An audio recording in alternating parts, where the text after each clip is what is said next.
Und wir blicken in die USA. Im Wahlkampf um die US-Präsidentschaft hat die demokratische Präsidentin Kamala Harris prominente Unterstützung bekommen. In den wichtigen Swing-States Michigan und Georgia sind Sängerin Lizzo und Rapper Usher für Harris aufgetreten und haben dazu aufgerufen, früh wählen zu gehen. Beide betonten, dass Harris für Freiheitsrechte und soziale Gerechtigkeit kämpfe. Währenddessen beleidigte Trump Harris in Pennsylvania erneut und nannte sie eine, Zitat, beschissene Vizepräsidentin. In den Umfragen liegt Harris landesweit knapp vorn. Entscheidend wird allerdings das Abschneiden in den Swing-States sein. Und den Wahlkampf beobachtet für uns Alina Quast in Arizona. Hallo Alina, Kamala Harris wird heute 60 Jahre alt. Hat sie den Grund zum Feiern?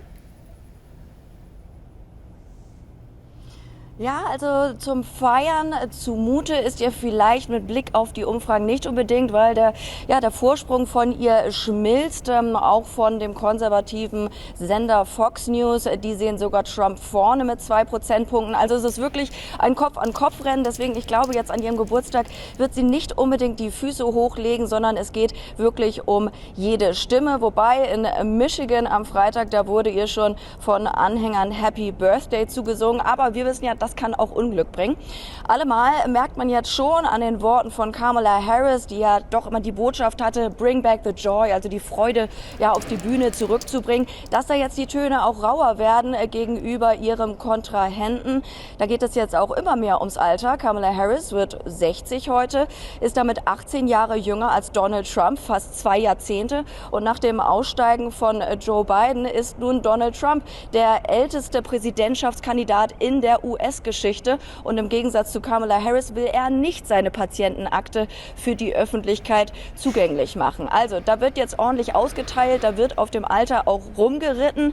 Ob Kamala Harris damit noch einige Wähler überzeugen kann, ja, das ist dann auch wieder fraglich. Es geht ja um die Swing States, das hast du eben auch schon gesagt. Ich befinde mich jetzt hier in Arizona, einem der Swing States, wo zum Beispiel das Thema Einwanderung, illegale Migration ein großes Thema ist. 88% wünschen sich ja auch eine bessere Sicherheitspolitik hier an der Grenze.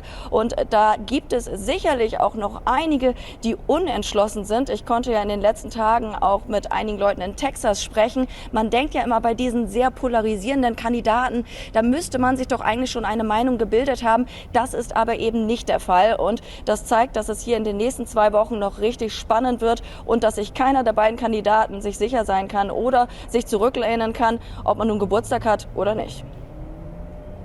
Und trotz all der Arbeit und all des Wahlkampfes bleibt vielleicht doch noch ein bisschen Platz zum Feiern. Danke, Alina Quast, für deine Einschätzung.